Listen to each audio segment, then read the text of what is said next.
The first Thanksgiving, a feast of friendship. Back in 1621, it was time for the very first Thanksgiving party. 50 Pilgrims and 90 Wampanoag pals, all ready for a 3-day harvest extravaganza. The kitchen heroes were 4 brave Pilgrim ladies who just made it through a tough winter in the New World. With their daughters and trusty helpers by their side, they cooked up a storm. Here's the cool part, the Wampanoag buddies didn't even get an invite. They heard all the excitement and thought, what's happening?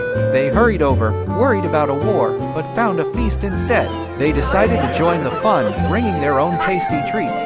Surprisingly, there was no turkey on the menu. Instead, they had venison, duck, goose, oysters, lobster, eel, fish, pumpkins, and cranberries. No pumpkin pie or cranberry sauce. That's how the first Thanksgiving became a mega-potluck with new friends and scrumptious food.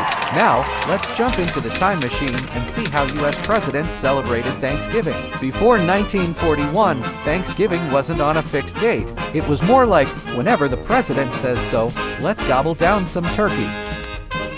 Back in 1789, President George Washington decided to throw a Thanksgiving bash, and he made it official. He said, on Thursday, November 26th, it's party time for the people of the United States. Get your Thanksgiving groove on.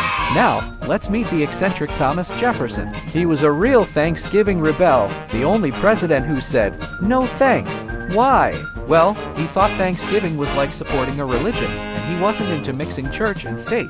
So, he earned the title of America's anti-Thanksgiving president. In the 1800s, we had a lady called Sarah Josepha Hale.